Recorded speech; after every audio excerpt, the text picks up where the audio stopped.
ഇതൊരു മുസ്ലിം സബ്ജക്റ്റാ. ഒരു ചേഞ്ച്.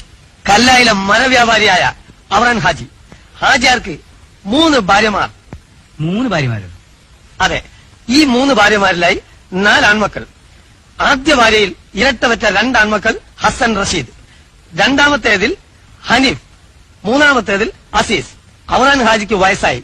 തന്റെ ബിസിനസ് കാര്യങ്ങൾ ആദ്യ ഭാര്യയിലെ മൂത്ത മകനായ ഹസനെ ഏൽപ്പിക്കാൻ തീരുമാനിക്കുന്നു. ഹസൻ കൂപ്പിലേക്ക് പോകാൻ തയ്യാറാവുമ്പോൾ രണ്ടാമത്തെ ഭാര്യ സൂറാബി വരുന്നു. പ്രശ്നമുണ്ടാവുന്നു. എന്ത് പ്രശ്നം? പറയാം.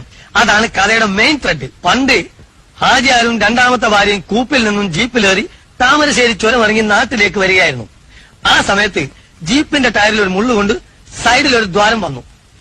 വണ്ടി ഒന്ന് പാളി. ഭാര്യയുടെ അവസരോചിതമായ ഇടപെടൽ മൂലം വലിയൊരാപത്തിൽ നിന്ന് ഹാജിയാർ രക്ഷപ്പെട്ടു. എങ്ങനെ? കയ്യിന്റെ ചൂണ്ടുവിരലുകൊണ്ട് ടയറിന്റെ ദ്വാരം പൊത്തിപ്പിടിച്ച് വണ്ടി വീല് കറങ്ങണതിനനുസരിച്ച് തിരിച്ച് ആ സ്ത്രീ ചുരക്കി. ഹാജിയാർ രക്ഷപ്പെട്ടു. അന്ന് ഹാജിയാർ അവർക്ക് ഒരു വരം കൊടുത്തു. വരോ? അതെ, അതായത് വാക്ക്. എന്നാ വാക്കെന്താണെന്ന് ഞാൻ പറയട്ടെ. എന്നാ പറയും. ഹസനും റഷീദിനും കാട്ടിലേക്ക് അയക്കാനും അനീഫയെ വീട്ടുപരണി ഏൽപ്പിക്കാനും. എടോ, രാമായണം കട്ട് കള്ളക്കഥ ഉണ്ടാക്കണേക്കാളും വേണം തനിക്ക് തൂങ്ങി ചത്തുറോ കാഞ്ഞിരെ കുറ്റി. ഇവനെ ഞാൻ പുറന്നാ